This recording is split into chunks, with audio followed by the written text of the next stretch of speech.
yang dibilang ada red ocean lah, ada blue ocean lah gitu loh. Saya bilang kalau pinter aja cari celah, detail dan mendalam terhadap value produk kayak gitu-gitu, justru kita daripada kita berjalan di tempat yang besar, lebih baik kita berlari di celah yang kecil. Gitu. Udah di close. Itu sampai Udah di close. waktu close itu sampai menyisakan utang berapa, Pak? Ada sekitar 3 M itu ya, nggak salah. Manual booknya kita kan Al-Quran, kan udah jelas sih di situ. Itu mau soal bisnis, keluarga, sampai urusan-urusan kecil pun semua kan ada diatur di situ. Namanya kita sebagai Muslim kan kita juga harus ikut manual booknya kita kan gitu. Jangan sampai ada istilah tuh Muslim prasmanan. Gimana itu, Pak? Apa itu, Pak? Ya prasmanan tuh kalau sampean lagi di pesta makan, kan yang suka-suka yang menurut sampean yang enak-enak aja sampean ambil. Yang nggak enak nggak sampean ambil. Bab riba tuh kan bab yang nggak enak, nggak mengenakan buat kita gitu loh.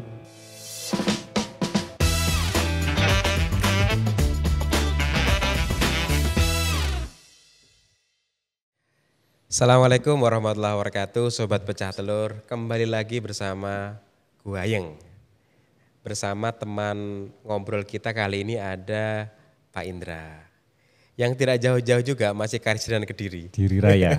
Kediri. Awalan Tetangga sebelah. Awalan memang kita ngundang yang tidak jauh-jauh Pak Indra. Yang deket-deket. Tapi profilnya mantap gitu. Yang gak kalah penting itu inspirasinya. Inspirasi. Jadi Pak Indra ini masih setia gitu Pak ya di olahraga dari dulu sampai sekarang. Udah berapa tahun Pak di olahraga Pak? Di olahraga tuh kalau bener-bener di olahraga ya dari basicnya kan badminton tuh. Dari awal badminton, dari kecil suka badminton. Kalau bener-bener memulai bisnis itu dari kuliah malahan. Jadi dulu kalau badminton tuh tas saya tuh gede banget tasnya. Itu isinya katalog. Oh gitu. Katalog raket, katalog sepatu gitu. Kan nggak mungkin bawa barang kan nggak ada tokonya kan gitu. Katalog isinya atau raket-raket yang berapa biji lah. Sales maksudnya Pak? Ya sambil olahraga sambil nyeles. Gitu. Jadi itu ke lapangan. Nanti kalau ada yang pesan sepatu tipe apa, fotonya yang mana, warnanya apa gitu. Baru saya ambilkan ke toko Surabaya, Kulaan sekaligus. Nanti pas jadwal berikutnya ketemu, ya udah saya bawain kayak gitu. Ya sampai kayak gitu-gitu. Dari situlah mungkin ya. Tapi kalau yang benar-benar resmi toko gitu ya 2011 baru ada. Sekarang 2024 ya. Pas sebenarnya kalau jiwa olahraga, senang olahraga kan ada banyak pilihan ya. Salah satunya bisa ke arah jadi atlet misalnya. Ini arah ke bisnis olahraga. Itu apakah memang dulu pernah juga arah sana Pak Indra? Ya dulu hobi aja gitu Mas. Hobi aja terus ya memang hobi dan ditekuni dari kecil. Kita bulu tangkis, senang-senang gitu. Ya sempat juga event-event juga.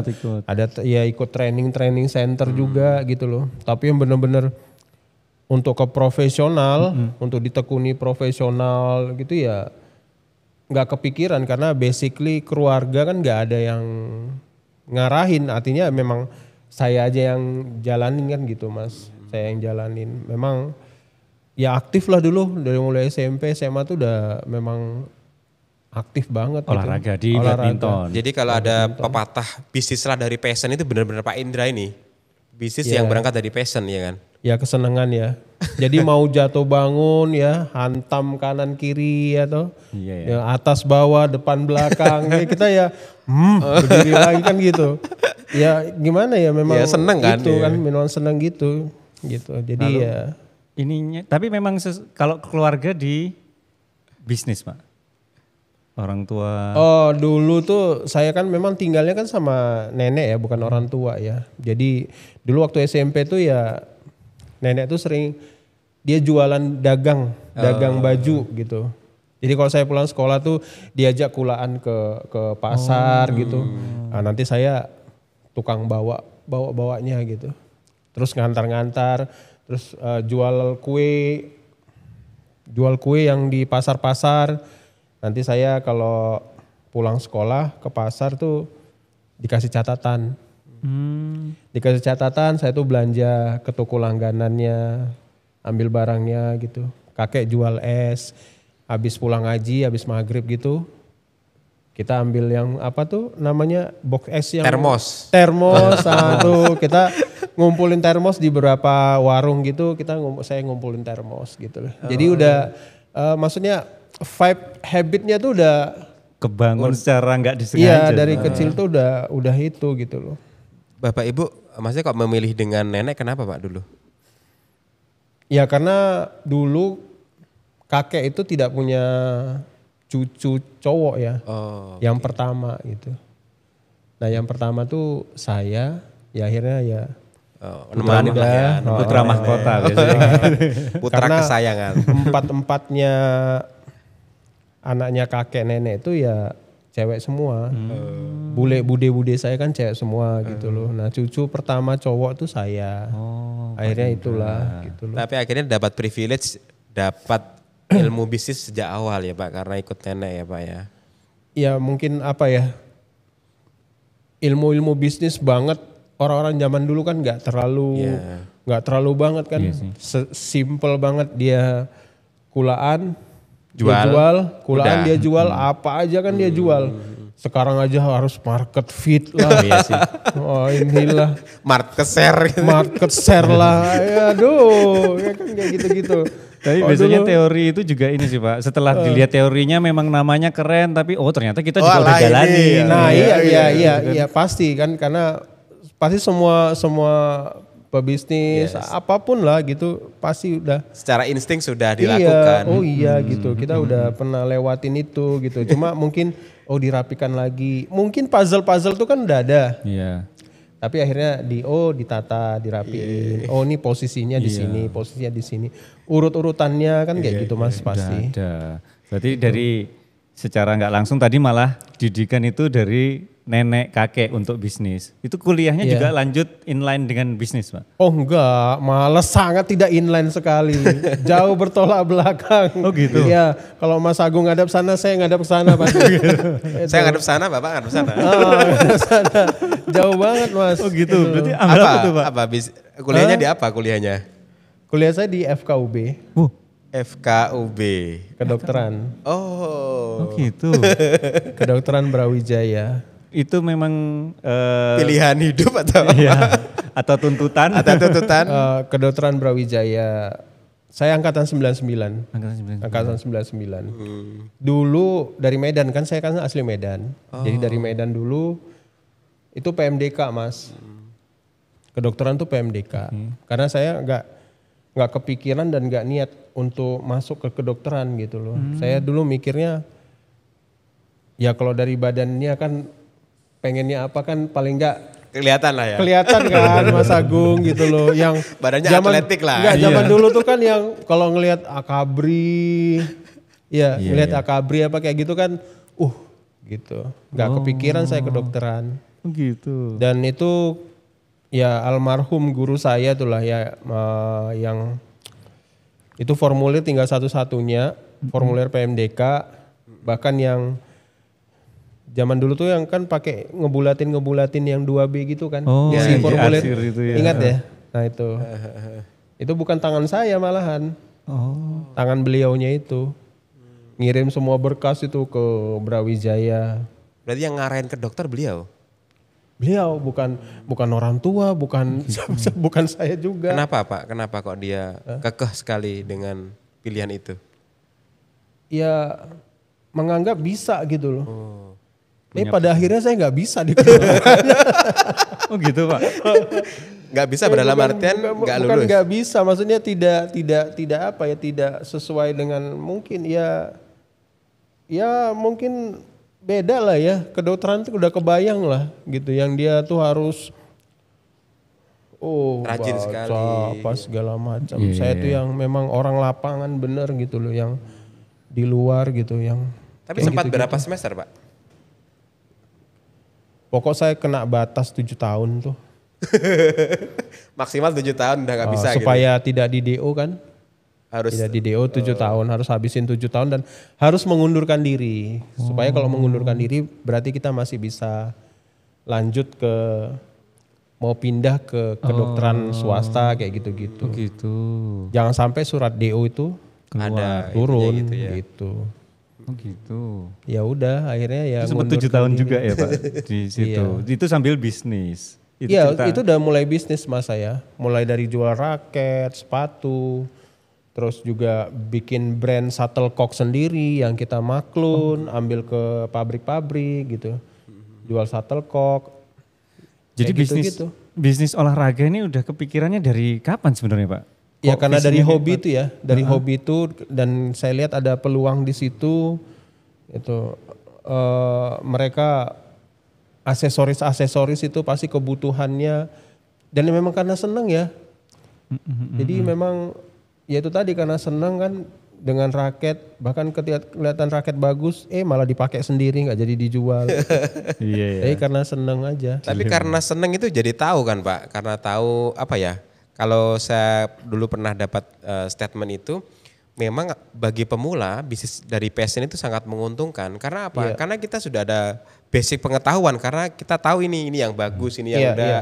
dan kita sudah nyemplung gitu kan. Iya. Minimalnya modal itu. Iya kalau dengan bisnis apapun ya, kalau dengan passion tuh pasti kita akan lebih dalam. Ya. Pakai lebih dalam, lebih detail. Lebih gitu. detail, Melihat betul. produk kayak gitu-gitu. Maupun orang bilang ini marketnya kecil banget lah bla bla, tapi kita kayak tetap fight gitu. Tetap fight aja dan mencari celah untuk bisa berlari. Nah, itu kan yang penting tuh. Kan kadang-kadang hari gini kan yang dibilang ada red ocean lah, ada blue ocean lah gitu loh. Saya bilang kalau pinter aja cari celah, detail dan mendalam terhadap value produk kayak gitu-gitu, justru kita daripada kita berjalan di tempat yang besar, lebih baik kita berlari di celah yang kecil. Gitu. Dan untuk bisa berlari di celah yang kecil itu hanya orang-orang yang di dalamnya, berarti harus ada memang kita, passion tadi. Ya berarti memang itu. kita harus mencurahkan total kan mas. Apapun itu sekedar total aja, nggak sekedar oh ini lagi rame kita buat produk deh, buat ini deh gitu loh. Terus terbantukan dengan segala macam e-commerce, sosial media dan lain-lain gampang yang lagi viral gitu kan. Iya. Sebenarnya nggak sesimpel itu gitu loh. Fundamental dan lain-lainnya juga nggak dapat, belum benar terasah. Biasanya nanti ujung-ujungnya kalau menawarin yang enak-enak, endingnya bikin kelas gitu kan. Kan biasanya Biasanya gitu ya. Nanti kalau misalnya cara viral, ujung-ujungnya nanti dia bikin Ya kelas. pilihan lah. Maksudnya Anda mau benar-benar jadi totally business owner atau Anda mau jadi konsultan gitu aja. Oke. Nggak bisa diinikan. Nggak bisa dua-duanya itu Pak ya? No, nggak bisa. Kalau business owner pasti tidak jadi konsultan, kalau konsultan juga. Ya kalau memang banyak konsultan di luar negeri itu memang benar-benar dia konsultan bisnis kan. Oke. Tapi kalau sekedar buat sharing, buat apa itu it's okay. Tapi itu sebagai sebuah perusahaan atau bisnis ya nggak bisa. Ya Mas. fokus aja di situ Ya ya. fokus, kita harus fokus gitu. Makanya ada kata-kata tuh di mana kamu fokus maka di situ yang akan membesar kan gitu. Otomatis. Baik, bicara soal di mana fokus kamu akan membesar, Pak Indra kayaknya dulu juga pernah besar ya dan kemudian salah arah atau apa dulu Pak ya. Itu Salah jalan. salah jalan Pak itu. Prosesnya gimana itu kok bisa salah jalan itu Pak? Waktu retail itu, waktu toko. Tahun berapa itu Pak mulai? Ya 3 tahun setelah 2011 ya 2014 2015 itulah. Itu niat bikin toko retail begitu ya Pak ya atau gimana? Iya, saya dibantu juga ya, disupport, ada investor juga dibantu gitu, disupport. Akhirnya untuk karena perkembangan permintaan lumayan kayak gitu kan, putaran barang. Karena untuk retail tuh kan new arrival, artinya barang-barang baru kan sangat cepat sekali kan gitu. Terbaru gitu. Akhirnya kita juga kita butuh tambahan modal dan lain-lain itu. Dan ilmu bisnis juga masih belum belum paham betul gitu. Enggak usah kan ilmu bisnis ya ilmu agamanya aja juga Ya masih sekedar gitu aja lah gitu. Akhirnya ya pastilah nggak ada apa, kita hadapin episode kesulitan lah untuk bisa mempertahankan itu. Dulu kalau bisa untuk di-sharing teman-teman itu kesalahannya di mana Pak Indra? Atau apanya ya? Ambil keputusan yang salahnya di pas waktu apa itu? Dulu kita memang saya sama suami sama istri aja ya berdua ngejalanin tuh sama satu karyawan. Jadi ya masih sangat sangat konvensional, manajemennya juga sangat sederhana sekali. Tidak berpikir panjang lebar terhadap segala resiko dan lain-lain. Ilmu kita di retail ini kan ada ilmunya sendiri juga, nggak gampang-gampang juga kan kayak gitu. Terkait dead stock, ya overstock, inventory dan lain-lain itu kan penting banget kan kayak gitu. Nah, kita nggak sampai mikir kayak gitu. Tahu-tahu ya boom aja, tahu-tahu ngumpul semuanya dan akhirnya di luar dari kapasitas kita kan kayak gitu. Ya itu jadi masalah kan sebenarnya gitu. Ngumpul boom itu dead stocknya atau apanya Pak? Artinya ya barang juga numpuk karena memang mungkin over ya kan. Yang keluar juga mungkin yang bisanya tuh yang terbaru-baru, sementara ada barang-barang tuh yang kalau retail tuh kan ada barang-barang yang expired, kayak sepatu tuh ada expired. Sepatu itu ada expirednya Pak ya? Tuh ada, jadi karetnya tuh lama-lama Soalnya keras gitu habis. Oh gitu. Selain keras ya bisa lemnya juga bisa cepat. ini kan, lokop kayak gitu-gitu. Bayangin aja kalau sepatu 200-300an ribu zaman itu kan ya lumayan juga. Berarti sampai lama banget itu Pak ya di gudang kalau sampai Ya artinya expired itu. dari si supplier tuh sudah lama ternyata gitu loh. Tapi di kita kan masih Baru masih Nunggu nunggu lagi gitu. Dan memang ya belum menguasain ilmu manajemen yang sebenarnya gitu loh. Masih sekedar ada barang jual dapat untung, ada barang jual dapat untung udah gitu aja. berarti ilmu yang waktu itu luput ibaratnya itu ilmu inventory Pak ya? Ya artinya retail tuh banyak item Banyak ya Mas item ya. inventory itu ya. Intinya bagaimana supply chain ya barang tuh bisa putarannya keluar masuknya itu kan, dan item-itemnya tuh kan banyak sekali gitu loh.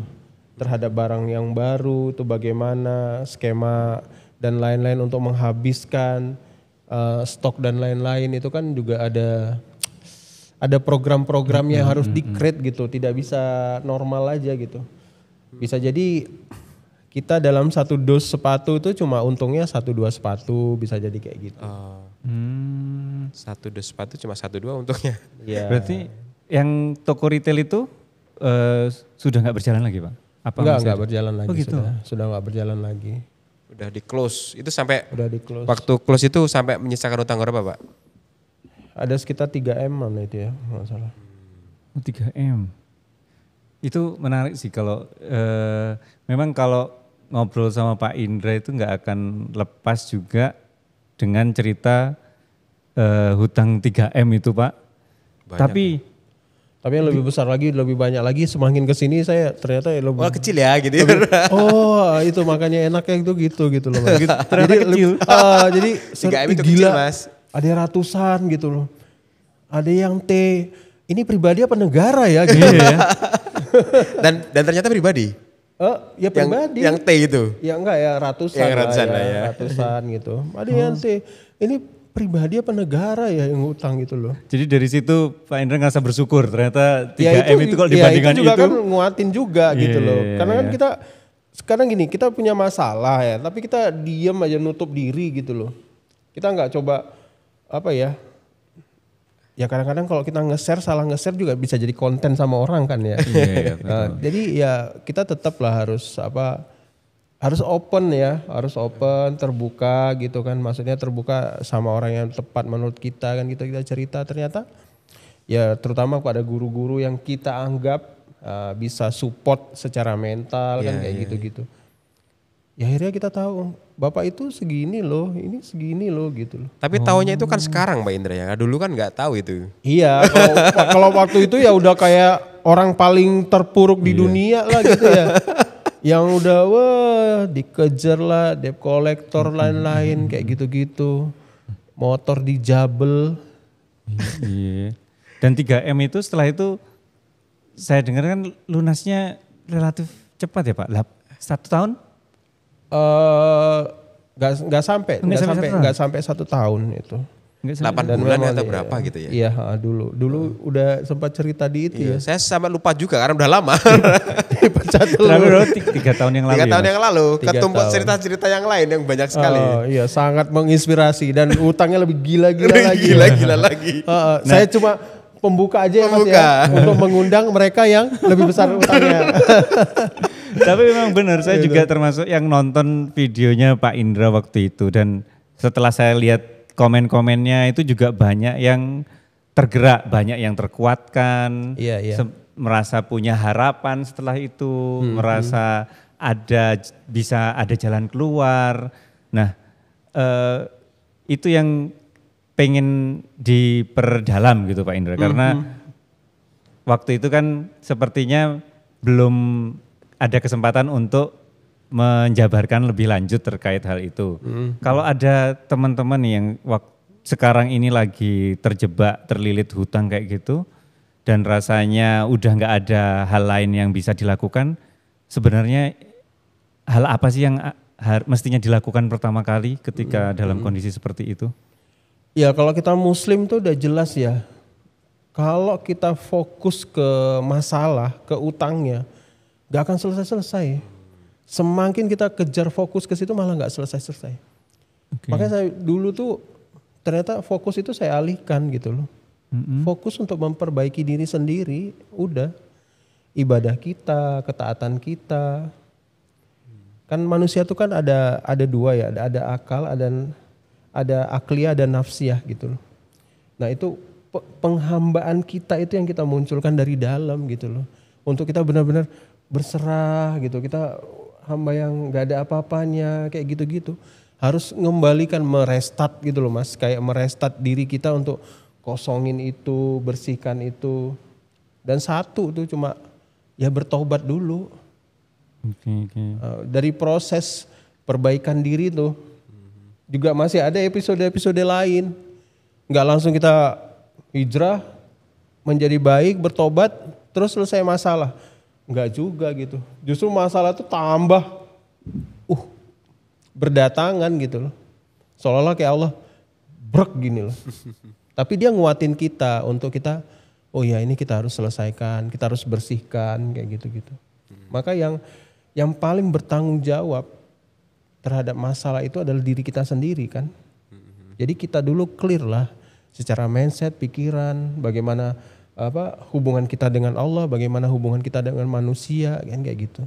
Itu yang dulu kita perbaikin. Bahkan gini, kalau kita dapat masalah, terus fokus di masalah, pasti berat menurut saya.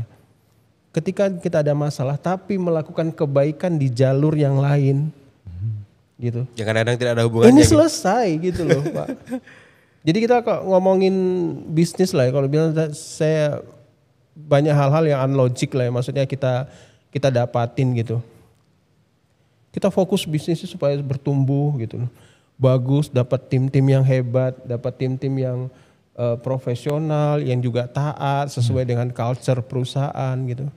Kadang-kadang business owner tuh nggak harus belajar untuk mengarah ke sana, tapi di sisi lain ada hal-hal yang dia melakukan kebaikan-kebaikan yang lain di sisi ini, itu dapatnya tuh di sini gitu loh.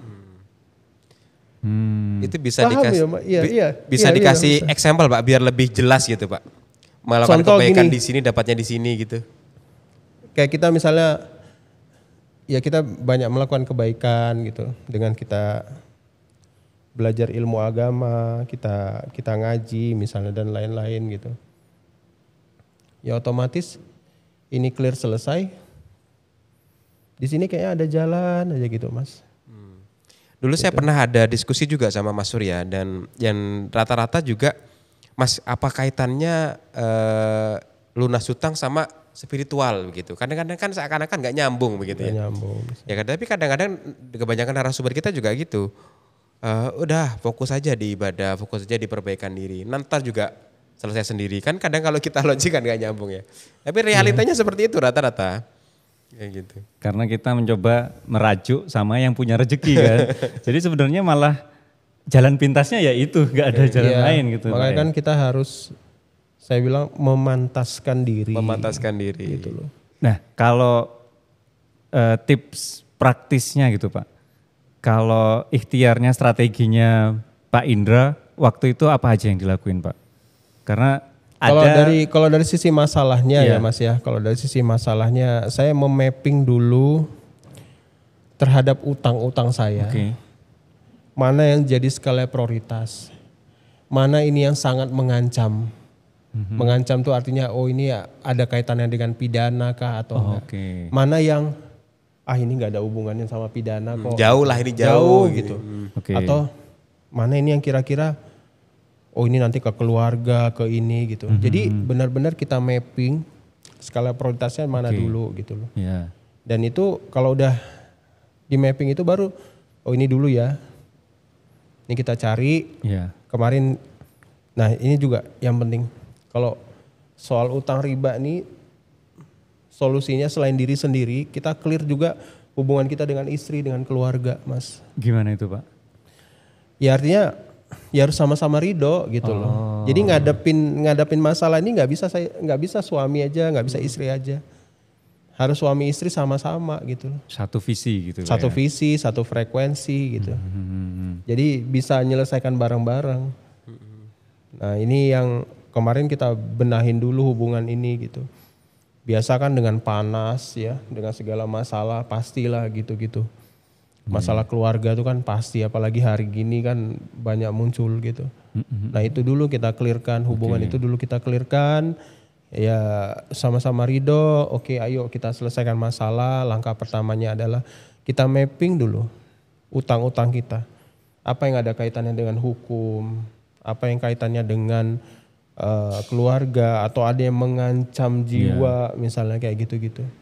Nah itu kita mapping dulu gitu. Kalau memang yang masih jauh nggak terlalu ya nanti skala prioritasnya lah itu. Kalau yang mengancam jiwa itu maksudnya kayak debt collector gitu atau bukan Pak? Atau Ya sebenarnya juga enggak juga. Enggak juga ya? Gitu. Enggak juga gitu. itu nggak mengancam malahan ya? Enggak mengancam malahan. Kalau dia ngancam-ngancam iya, tapi mengancam untuk kita enggak gitu. Kalau yang mengancam jiwa berarti apa Pak?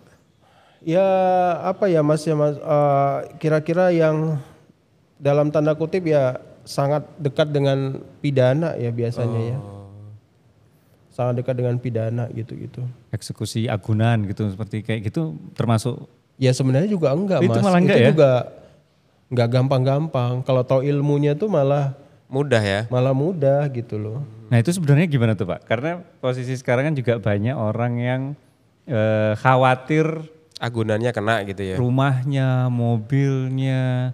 Sedangkan tadi yang menarik malah menurut Pak Indra itu malah kalau tahu strateginya, tahu ilmunya bisa membantu. Kalau Pak Indra seperti apa waktu itu? Nah makanya kan gini, kita kan kadang-kadang kayak ya kehidupan kita sehari-hari itulah gitu. Yang buat kita nggak tenang, kita gupuh atau kita galau terhadap pemikiran kita. Karena tidak ada informasi yang benar yang masuk ke dalam pikiran kita. Oke. Tidak cukup ilmu kan kita untuk bisa menghadapin itu gitu loh. Waktu itu saya nggak tahu efek riba itu seperti apa, cara penanggulangan seperti apa gitu. Baru mendatangi seorang guru, berkomunitas gitu. Baru banyak informasi-informasi positif, informasi-informasi yang ilmu itu kan informasi sebenarnya kan yang kita install ke dalam pikiran kita. Akhirnya kita jadi paham kan ngadapinnya. Sebenarnya itu tadi semakin kita kesini ya harusnya jangan kita menutup diri. Oke. Silaturahmi itu juga penting kan dengan mereka-mereka yang mungkin sudah pernah pengalaman di situ gitu. Kalau saya dulu ya tetap gerak, move gitu. Jadi jangan terus diam mikirin itu, nggak akan selesai. Banyak silaturahmi, tanya. Ya dia mau ceritain ke siapapun, dia mau ceritain lagi, saya nggak punya urusan gitu. Tapi paling tidak saya gerak. Nanti Allah akan nuntun kepada orang yang tepat, ngasih jalan, ngasih informasi positif gitu-gitu Mas. Oke. Nah tadi Pak Indra sempat ngomong komunitas. Waktu itu komunitasnya apa Pak? Ya komunitas membantu? yang tanpa riba gitulah gitu. Mas. Kayak gitu-gitu. Itu tiap kota mestinya ada ya? Mestinya ada, dan itu namanya juga kan banyak macam-macam Mas Agung gitu. Nggak apa-apa itu buat menguatkan aja gitu, menguatkan kita aja supaya ada informasi positif lah terkait permasalahan itu gitu. Dan kita juga bisa menggali dari mereka yang berpengalaman. Itu sih. Kalau jalan keluarnya Pak Indra, jadi kan sudah berkomunitas, kemudian juga berang ngaji. Nah waktu itu jalan keluar yang Pak Indra dapat apa waktu itu untuk bisa selesai begitu? Saya harus shifting, saya harus bertransformasi istilahnya kalau istilah sekarang tuh. Pivot ya? Pivot. Jadi mungkin bisnis ini sudah sangat sulit sekali untuk saya bisa menyelesaikan itu dengan cepat mungkin ya. Pada waktu itu di bawah meja saya itu kok ada katalog lapangan gitu loh Mas. Katalog itu. Oh menarik juga ya, main proyekan jual lapangan kan gitu. Artinya kan kalau dulu katalognya tuh masih badminton, ya jadi jual lapangan. Ini saya lihat di kontak itu, oh ini saya kenal ini suppliernya. Nah akhirnya saya ke Jakarta itulah untuk mendatangi dia. Saya niat untuk bantu dia untuk jualan itu. Dan itu nggak ada modalnya sama sekali tuh. Oh gitu, Nggak ada gimana tuh Pak? modalnya. Nggak ada modal? Gini, waktu itu saya ketemu dengan teman Kediri juga yang dia juga ahli digital marketing gitu. Ya. Dia bantu saya buat webnya, dia bantu saya untuk SEO kayak gitu-gitu Mas. Saya kasih kontak telepon di webnya dia gitu misalnya. Kalau ada yang masuk, kan saya yang pegang langsung nih. Ketika deal adalah share. Oh kayak bagi hasil. Komisi. Bagi hasil Ya, komisi kayak gitu. Nah saya untuk ordernya kan saya atur terminnya bla bla bla gitu kan. Untuk kita bisa store ke supplier kayak gitu. Ya udah kayak perantara aja Mas. Oh nanti ada DP, ada pembayaran termin itu buat bayar ke supplier Ya, gitu Pak ya? bayar ke supplier kayak gitu, buat termin ke supplier. Jadi kalau supplier minta 50%, saya ke klien 60 kayak gitu-gitu. Jadi ada spare, kita buat operasional dulu. Nah, nanti baru terakhir selesai itu baru keuntungan gitu. Oh dan itu gara-gara lihat brosur Pak ya? Iya, katalog Iya, itu. katalog tadi. Katalog lapangan bulu tangkis. Jadi solusinya ya betul kata Pak Indra tadi, bisa nggak dari arah yang nggak disangka-sangka. Iya. Tiba-tiba lihat katalog, lihat Dan gitu. lihat katalog dan ada ide gitu loh. Itu loh yang Kan gini Mas, kalau kita mau pivot ya, industri yang berbeda, itu energinya kan luar biasa Mas. Mempelajari sesuatu Hal yang baru lagi dari nol gitu. Nah saya, lapangan itu tak pikir, ya udah deh. gak jauh-jauh lah ini gitu. Gak jauh-jauh masih sport kan gitu. Waktu itu ngerjain pertama di mana Pak? Waktu itu di Tasikmalaya. Oh langsung ke Tasikmalaya ya? Langsung Tasikmalaya, di desa mana itu saya lupa juga. Itu lapangan futsal sama bulu tangkis. Itu Tasikmalaya. Harus ke sana, kita tidurnya, saya kira itu gedung itu udah benar-benar siap dipasang lapangan gitu. Ternyata itu gudang lama. Yang horor banget tuh gudang itu. Ya kan karena kita semangat kan, dia udah deal, udah oke, kita datang aja kan tanpa harus ada kayak sekarang kan ada SOP tuh, harus ada foto lah, harus ada video, nunjukin lokasi dan lain-lain. Dulu kan belum kayak gitu Mas Agung. Jadi akhirnya ya bapak yang berminat, kok kayaknya ini bakal deal, Langsung bismillah berangkat gitu. Ternyata di sana gedungnya bekas gudang lama, belum jadi.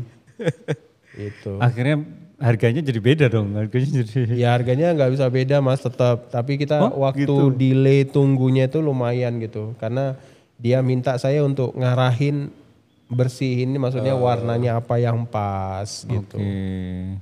Ke tukang-tukangnya dia gitu, bantu untuk guiding untuk persiapan gedungnya. Oh dia bersedia untuk mempersiapkan sampai untuk siap dipasang tadi ya lapangannya. Gitu, saya bantu itu. Kalau tenaga pemasangannya itu dari supplier atau dari Pak Indra? Dulu freelance ya, awal-awal dulu kita ambil freelance. Tapi sekarang di Raga Sport sudah ada tim instalasi sendiri, pemasangan sendiri. Walaupun dengan ya alhamdulillah ya dengan banyaknya proyek sekarang ya tetap kita ada support dari freelance juga.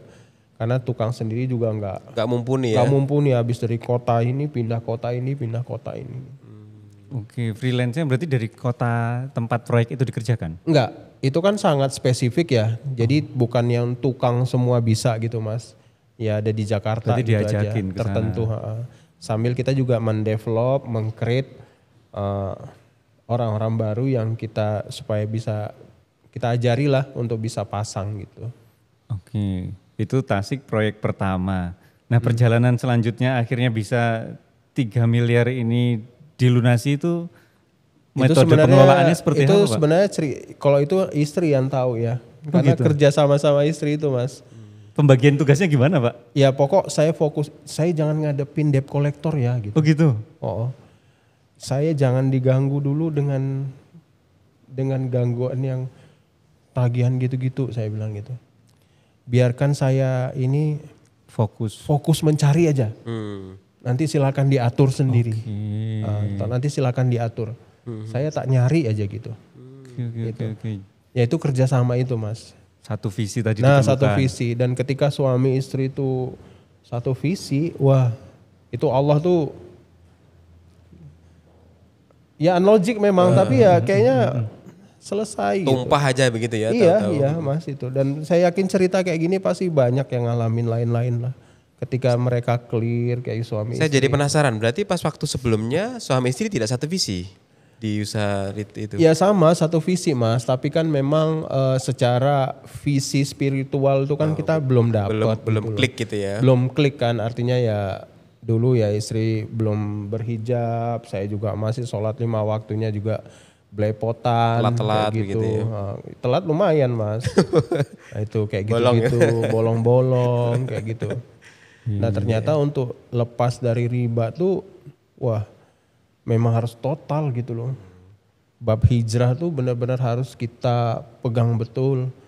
Gak bisa yang sembarangan. Bukan kalau kita semakin berpikir terhadap masalah menyelesaikan utang itu dengan utang akan semakin dalam. Semakin dalam. Itu sudah pasti tidak bisa. Tidak gitu bisa. Jadi kita tutup selesai hadapin. Tapi kita bagaimana terus sebagai manusia penghambaan kita kuatin gitu. Ya tobat dan lain-lain, amalan wajib, sunnah dan lain-lain kita kerjakan. Memantaskan diri sebenar-benarnya pantas untuk mendapatkan wadah rezeki yang besar untuk bisa menyelesaikan hutang itu ya harus kita lakukan gitu. Berarti kata-kata memantaskan diri itu tidak melulu secara ibadah juga iya, spiritual juga iya, tapi juga memantaskan dari segi ikhtiar juga Pak ya? Iya dong, kan juga komplit tadi, gitu ya? Kayak tadi kan kita juga harus tetap gerak. Jadi jangan kita mantasin terus kita diem aja ya juga Nggak selesai juga. Nggak selesai juga, karena kan kita nggak tahu ada potensi di luar, ada insight atau masukan dari mereka yang sudah pengalaman, yang sudah pernah di masalah yang sama, kan gitu-gitu kan penting. Kalau saya juga sambil saya sisipin, saya mau apa nih, bisnis mau apa nih, kan sambil melihat potensi-potensi itu gitu loh. Supaya bisa menyelesaikan utang. Itu. Berarti bagi tugasnya kurang lebih pengelolaan bisnis di Pak Indra, pengelolaan keuangan di istri. Ya istri gitu, itu. Ya. Sesuai dengan. Itu sampai selesai itu kita masih berdua Mas. Setelah itu selesai saya umroh. Umroh itu memang luar biasa juga tuh dramanya kan. Ternyata nggak cukup tuh untuk dua orang. Saya nggak mau. Saya maunya tuh harus berdua. Saya maunya harus berdua. Itu. Sabar dulu, saya cari. Ini kayaknya mau bakal closing. Mau deal ini gitu. Mau deal gitu loh. Jadi setelah selesai itu bukan uangnya langsung kita save. Kita harus fokus ya, kita harus ngumpulin modal ya, ngembangin. Enggak masa itu ya? enggak mikir gitu. Selesai itu cari yuk kita umroh dulu deh gitu loh. Yang waktu itu kayak rihlah gitu Pak ya. Di situ. Itu bisa apa ya? Tanda syukur atau bentuk apa Pak? Kenapa yang dilakukan pertama adalah umroh dulu? Pengen rasanya ngebrolin, apa ya, ngebrol ya, ngeluarin semua tuh di tempatnya sana gitu loh Mas. Kayak doa-doa biar curah semua gitu ya. Di sini udah keluar semua sebenarnya ya. Oh udah basa-basa, becek-becek kan ya. Gitu. Udah gitu, tapi pengen ada sesuatu yang di sana yang kita pengen plong. Gitu loh Mas. Biar plong itu. Sebagai juga kita pengen, ayo kita buka lembaran baru nih gitu loh. Semoga bisnis ini ya bismillah, bisnis ini bisa terus jalan, tumbuh, bermanfaat buat banyak orang kayak gitu-gitu Mas. Oke. Nah, yang tadi terkait bisnis ya Pak. Kalau ikhtiar masalah ibadah, ada ibadah tertentu nggak yang Pak Indra dan keluarga lakukan waktu itu ditekuni untuk terkait melunasi hutang ini Pak? Nggak ada yang ritual-ritual khusus kok Mas ya. Rata-rata ya tetap Yang umum-umum gitu. umum lah, sholat 5 waktu. Yang wajib-wajib dikerjakan. Ya, tahajud, duha kayak gitu. Tidak ada yang harus 1000 kali gitu. Nggak ada saya itu. Ya itu aja diinikan. Terus ya sedekah kayak gitu-gitu Mas. Bukan soal berapa banyaknya kan Mas, tapi kita ngelakuin itu sambil ya didoakan semoga masalah saya selesai gitu aja. Padahal sebenarnya kan Allah lebih melihat lagi pada waktu kondisi itu kita masih bisa sedekah apa enggak kan gitu Mas gitu. Itu aja Mas, gak ada ritual khusus yang harus khusus sampai. Tapi akhirnya juga Pak Indra ya. Jadi ritme itu akhirnya kan menjadi pola menemukan pola. Jadi memang secara hati kita harus dijaga, secara semangat bisnis juga iya. Sekarang tadi sebelum diskusi Mas Surya, saya kemarin mau jadwalnya hari Selasa. Oke. Ternyata hari Selasa itu ada jadwal khusus ngaji gitu. Oh, di kantor itu Pak? Enggak. Dan ngajinya jauh Mas. Nah, silakan Pak Indra. Gimana itu cerita. Pak? Iya. Ya ada guru lah saya pokoknya Mas. Dan itu memang bukan di Kediri. Dan untuk menuju guru itu harus naik pesawat Mas. Jadi naik pesawat, ngaji di sana bentar, habis itu pulang lagi ke Kediri.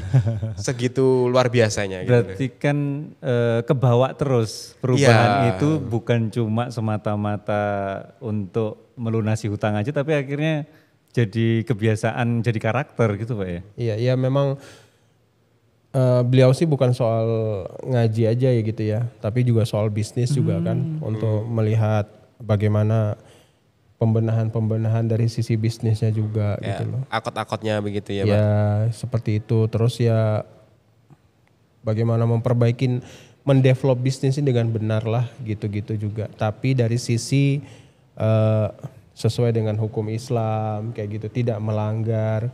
Apalagi kan kalau kita di proyek kan Mas, ada sogok menyogok, nah itu kita harus hilangkan kayak gitu-gitu kan, kita harus benar-benar gitu. Jangan-jangan dapatnya banyak tapi tidak ada kebaikan di yang kita rasakan gitu loh. Kita dapat banyak tapi anak sakit, masalah, keluarga masalah kan gitu juga percuma. Kan gak ada keberkahannya gitu loh. Jadi ya kan bisnis itu kan yang dicari kan keberkahannya gitu. Iya. Tim itu udah ngekerja keras banget tapi hasilnya masih gitu-gitu aja kayak gitu. Tim itu kerja keras banget sesuai target tapi proyek masalah kayak gitu-gitu. Nah itu dalam rangka ikhtiar itulah Mas gitu. Dan kita sih sekarang masih terus berproses kok. Masih terus mengikhtiarkan itu. Tidak juga yang ngomongin juga lebih baik juga enggak. Yang sudah baik belum masih jauh juga Mas Agung gitu. Masih berproses lah. Masya Allah. Itu unik sih Pak memang, karena belakangan ini atau saya sering lihat misalnya scroll TikTok, short, itu kan ada yang bilang juga bahwa kalau kita, nanti ada orang yang ngomong itu keblinger sehingga malah bisnisnya terhambat. Gara-gara keblinger masalah agama, seolah-olah di framing bahwa agama ini malah menghambat. Berarti kalau yang Pak Indra rasain itu kan sama sekali malah bukan hambatan. Kita berusaha menyeimbangkan Mas ya, nggak bisa kita lepas itu. Semua tuh gini loh, manusia tuh kan manual booknya kan ada ya Mas Agung ya Mas ya. Manual booknya kita kan Al-Quran, kan udah jelas sih di situ. Itu mau soal bisnis, keluarga, sampai urusan kecil pun semua kan ada diatur di situ. Namanya kita sebagai muslim kan kita juga harus ikut manual booknya kita kan gitu. Ya udah ya saya pikir berdasarkan itu. Kalau itu ditabrak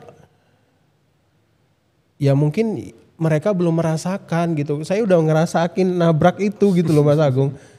Jadi ya udah otomatis, karena kalau kita sebagai seorang muslim ya total.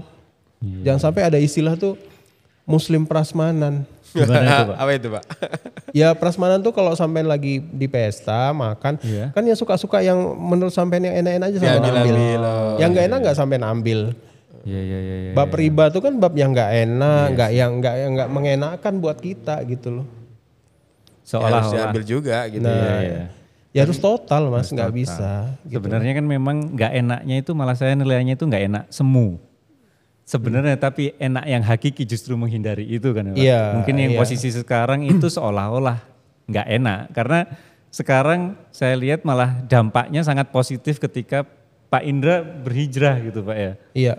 Kalau yang paling kerasa paling besar apa Pak dampak positif setelah hijrah itu Pak? Dampak paling besar tuh buat diri sendiri dulu ya. Bukan buat bisnis, bukan buat orang lain, gitu. Apalagi enggak gitu. Buat diri sendiri lebih tenang kayak gitu-gitu. Walaupun ya namanya juga faktor-faktor eksternal yang membuat kita tuh mood dan lain-lain tetap ada aja gitu. Tapi paling tidak ketika ibadah itu kita lebih tenang lah ya. Tidak tergesa-gesa dan lain-lain gitu. Dan itu apa ya, sulit diungkapkan lah ya. Namanya tenang itu gimana ya.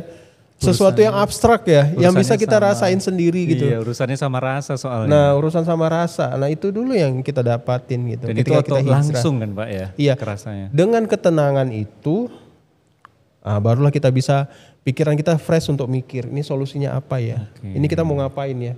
Besok kita mau apa kan kayak gitu Mas. Nggak gerusa-gerusu, nggak kemerungsung gitu ya. Nah itu, kalau dulu kan kemerungsung gitu. Iya. Ya, ini kejar. No, tanggal segini jatuh tempo ini, tanggal segini jatuh tempo ini. Ada juga orang yang 1 sampai 30 jatuh tempo tok isinya, kan juga ada gitu. Semua. Soalnya kalau saya dulu kan dari bank ya Pak, itu kalau itu tadi nasabah. Aduh Mas, maaf ya Mas ya. Dulunya Pak, saya sekarang juga sudah keluar. Alhamdulillah. Sudah keluar. Nah, dulu dia yang kasih, ini yang nerima. Nah kalau Pak, tadi kan ada dari tanggal 1 sampai 30 isinya jatuh tempo. Nanti ada bagian marketing tanggal 1 sampai 30 isinya adalah nagih. Jadwal yang jatuh temponya. Jadi partnernya yang tadi jatuh tempo itu saya juga pernah punya kenalan tiap hari nagih. Iya gitu. Ya alhamdulillah, tapi saya setuju Pak kalau masalah ketenangan itu langsung saat itu juga ketika keluar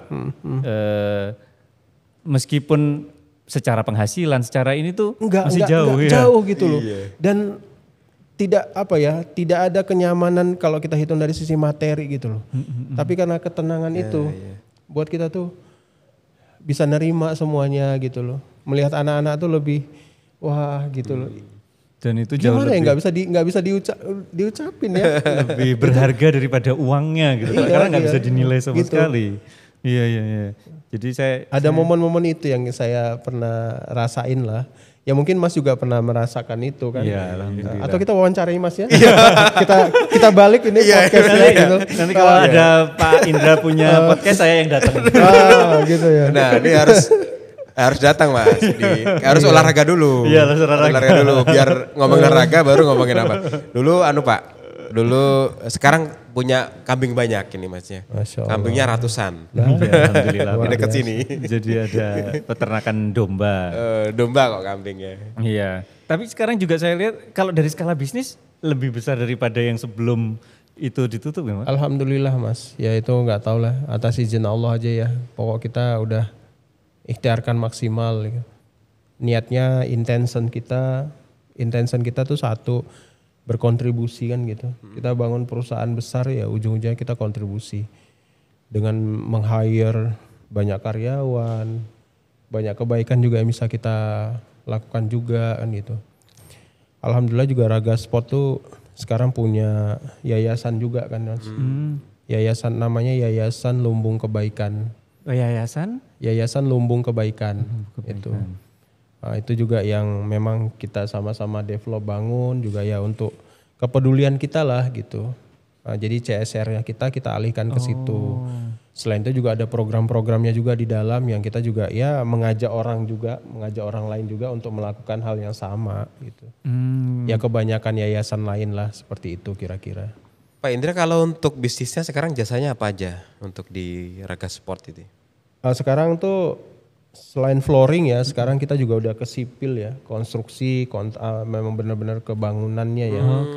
Tapi memang fokusnya untuk olahraga, kita bukan kontraktor bangunan, rumah juga enggak gitu loh. Tapi khusus kalau dulu buat lapangannya aja, sekarang saat konstruksinya, jadi gedungnya sekalian kayak gitu-gitu. Jadi waktu yang klien Tasikmalaya tadi bisa tuh dikerjain sekarang yang sama. Ya sekarang gitu bisa Mas, dengan gedungnya sekalian bisa. Jadi kebanyakan sih memang sekarang yang masuk ke kita ya memang lahan kosong yang memang kita mau bangun gitu. Atau ya bisa jadi kalau memang dia di luar pulau kita bantu juga untuk mendesainkan, mengguiding proses di pembangunan sipilnya itu juga. Kalau di luar negeri nggak bisa timnya dikirim ke sana? Di luar negeri. Kalau kemarin pengalaman beberapa di luar itu ya paling cuma pemasangan aja ya Mas. Itu di luar pulau atau luar negeri Pak? Di luar, di Asia Tenggara masih, nggak jauh-jauh. Di mana itu Pak? Kapan itu di Brunei ada. Oh di Brunei. Ini lintas negara Mas sudah Mas ini? Udah berarti levelnya. Kemarin ada juga Singapura tapi juga masih belum gitu. Karena beberapa standar juga memang harus kita berbeda dan kita harus lengkapi gitu. Terkait kemampuan tukang. Ya masih berproses lah untuk memantaskan diri tadi gitu. Kalau timnya sekarang udah berapa Pak berarti Pak? Banyak ya? 40 berapa gitu. Tim inti itu ya? Sama operator juga. Ya itu skalanya yang tadinya lokal Kediri, sekarang sampai ASEAN udah pernah di Brunei udah ngerjain. Udah pernah. Itu kalau strategi bisnis kok bisa sampai ke sana itu waktu strategi bisnis apa Pak yang dipakai? Kok bisa menjangkau pasar sampai di luar negeri? Olahraga ini kan bahasa global kan Mas. Olahraga ini kan bahasa global. Industri ini kan global banget gitu loh. Jadi bisa jadi Asia Tenggara misalnya kita bicara Asia Tenggara, daripada dia memanggil tukang dari Cina kan lebih dekat dengan Indonesia misalnya, atau di Australia juga kita juga ada penawaran Australia juga kita dari sini. Kan bahasa global sebenarnya. Jadi kalau kita dalam tanda kutip sebagai perusahaan Raga Sport itu bisa jadi nanti Raga Sport ada di Malaysia, ada di Singapura, nanti di kawasan di Eropa ada misalnya kayak gitu. Dengan kita menggandeng mitra-mitra pabrik-pabrik kan kayak gitu. Tapi itu udah mainan global lah. Itu ada ilmu lagi nanti yang ke sana. Dan mereka itu tahu lewat website Pak? Ya website kita ada semua, lengkap semua. CEO berarti Pak ya? Baik website official maupun website yang buat SEO. Oh iya, yang banyak banget ya. Yang baik kata kunci itu jadi domain dan itu dioptimasi di SEO-nya. Berarti marketingnya dari situ Pak ya? Kalau dari ranah? Sekarang dari situ semua. Tapi semakin ke sini karena portofolio kan. Portofolio akhirnya ya by networking dan lain-lain referral. Ya banyak juga penawaran dari instansi, dari pemerintah, dari swasta kayak gitu-gitu juga mulai banyak. Dan memang kita kan B2B ya Mas ya. Ya mereka mau bisniskan lagi kan gitu. Iya. Nah kalau ngomongin tentang tantangan Pak, kalau di industrinya Raga Sport ini tantangan terbesarnya apa ya Pak? Sebenarnya kalau untuk yang kontraktor lapangan sendiri itu ya masih apa ya? Kalau secara konvensional kita fokusnya hanya di situ aja sebagai kontraktor itu memang nanti kalau mau bicara memperluas dan lain-lain itu agak ya bukan tidak bisa, tetap bisa gitu tantangannya. Tapi mau nggak mau Raga Sport tuh sudah harus masuk ke IT ya. Oh gitu. Ke teknologi gitu loh. Supaya tetap ya kata orang-orang bisa stay relevan kayak gitu-gitu. Inline gitu ya. Inline mau nggak mau kan kita harus nyentuh teknologi juga gitu. Bagaimana Raga Sport sebagai sebuah platform misalnya kayak gitu. Tadi juga dapat bocoran mau bikin startup ini. Wah, moga-moga Pak Indra ini. dilancarkan. Ada yang boleh dibocorin nggak? Ya ini sedang di riset gitu dengan mitra kita gitu. Ya ada beberapa pola yang kita udah mulai ternyata belum maksimal kayak gitu. Oh kita belajar akhirnya insya Allah ini ketemu partner yang pas gitu ya. Jadi ya ini masih di riset lebih dalam. Beliau memang orang IT bener, anak muda yang memang pengalaman di dunia IT luar biasa gitu. Jadi itulah. Untuk Raga Sport sendiri memang yaitu perusahaannya saya, tapi kalau untuk yang kayak IT mau pengembangan apa itu saya bermitra. Bermitra. Berarti open juga nanti misal ada peluang apa itu bisa juga Pak ya kita. Iya, tapi tetap gitu. Kita minta tetap namanya Raga Sport. Artinya si Raga Sport sendiri memang ya pemegang saham dominan kan gitu. Kita ajak mitra. Induknya di situ. Induknya di situ biar single brand, gampang dikenal gitu. Mantap Pak Indra, semoga nanti lancar. Amin. Nanti jangan lupa ajak Pecah Telur untuk kolaborasi. Siap. Iya. Kapan itu kita ngopi juga ada ya, ngobrol-ngobrol ya. Bahas podcast soal olahraga dan kesehatan. Itu dulu sekali loh padahal. Dulu banget kan. Belum dieksekusi kan. Iya. Nah, ini pertanda kayaknya. Ya, pertanda buat ya. dieksekusi kayaknya. Sekitar setahun atau 2 tahun Tahu yang kan lalu. apa coach STY bisa diundang di sini kan. Oh, gak bisa. Tapi kalau di Raga Sport bisa. Oh iya. Ya kita undang dokter olahraga. Kayak gitu-gitu. Menarik itu Mas untuk dieksplor lebih lanjut. Iya. Ya mungkin udah ada yang memulai tapi pakai sentuhan-sentuhan yang berbeda lah kan enggak apa-apa. Pak Indra terima kasih sudah menjadi teman ngobrol kita di sore ini. Sama-sama. Semoga nanti bermanfaat ilmunya. Nanti insya Allah kita undang lagi di sini Pak. Karena Siap, Mas. dekat juga. Pokoknya ada jam kosong Pak Indra. Iya. Enggak kosong memang harus kosong. Kalau Pecah Telur kan itu ya udah gitulah pokoknya. Media partner ya. Media partner. Media partner Raga Sport. Raga Sport gitu. Pecah. Kalau sama Mas Surya tapi nggak cukup olahraga Pak. Tapi juga dengan olah rasa katanya. Olah rasa ya. Olahraga dan olah rasa. Nah iya itu. Soalnya tadi kan juga ngomongin tentang rasa. Jadi, olahraga itu penting, olah rasa juga nggak kalah pentingnya. Wah itu iya Mas, itu harus balance, imbang itu. Apa yang kita rasakan tuh itu memotivasi kita dari dalam. Iya. Oke, terima kasih semuanya. Sampai jumpa di next episode. Assalamualaikum warahmatullahi wabarakatuh. Waalaikumsalam warahmatullahi wabarakatuh. Alhamdulillah. Ini tadi juga ada yang dari Jakarta loh Pak. Belajar jauh-jauh dari Jakarta.